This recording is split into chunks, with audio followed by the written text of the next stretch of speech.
അതായത് ചില കച്ചവടക്കാരെങ്കിലും എനിക്കിനി മതി, ബിസിനസ് ഞാൻ നിർത്തുകയാണ്, എനിക്ക് അത്യാവശ്യം വരുമാനമായി കഴിഞ്ഞു എന്ന് പറഞ്ഞ് കച്ചവടം നിർത്തിവെക്കരുത്. കാരണം കച്ചവടങ്ങൾക്ക് തൗഫീഖ് ഉണ്ടാകുന്ന ആളുകൾ വളരെ കുറവാണ്.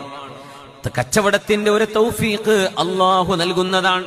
കച്ചവടക്കാർ മനസ്സിലാക്കണം, നിങ്ങളുടെ അധ്വാനം കൊണ്ട് നിങ്ങൾക്ക് മെച്ചമുണ്ടായി എന്ന് പറയുമ്പോൾ ഒരു വാക്കുകൂടെ അതിനോട് ചേർത്ത് പറയാൻ മറക്കല്ലേ.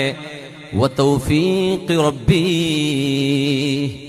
എന്റെ അധ്വാനമുണ്ടായി എന്നത് ശരിയാണ്, പക്ഷേ എന്റെ അധ്വാനത്തിന്റെ കൂടെ അള്ളാഹുവിന്റെ തൗഫീഖ് കിട്ടിയില്ലായിരുന്നുവെങ്കിൽ എന്റെ കച്ചവടം മുന്നോട്ട് പോകില്ലായിരുന്നു. വലിയ വലിയ ബിസിനസ്സുകാർ, വലിയ വലിയ മൾട്ടി മില്യനേഴ്സ് നാട്ടിലൊക്കെ ഉണ്ടല്ലോ.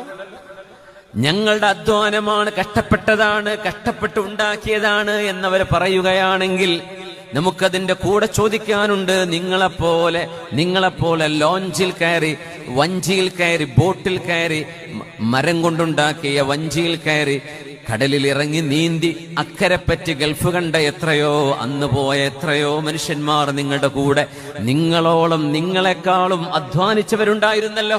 അവരൊക്കെ ഇപ്പൊ എവിടെ? അവരെവിടെ? നിങ്ങളുടെ അധ്വാനം ഒന്ന് മാത്രമാണ് വിജയത്തിന്റെ കാരണമെങ്കിൽ ആ അധ്വാനിച്ചവർക്കും കിട്ടണ്ടേ ഇതുപോലെ? കിട്ടിയിട്ടില്ലല്ലോ. അതുകൊണ്ടാണ് അധ്വാനം മാത്രമല്ല, മൻ കാന യുരീദുൽ ആജിലത അജ്ജൽനാ ലഹു ഫീഹാ മാ നശാഉ ലിമൻ നുരീദ്. അല്ലാഹു ഉദ്ദേശിക്കുന്നവർക്ക് റബ്ബ് കൊടുക്കുന്ന ഒരു തൗഫീഖ് കൊണ്ടോ ഒരു സപ്പോർട്ട് കൊണ്ടോ മാത്രമാണ് വിജയിക്കാൻ കഴിയുന്നത്.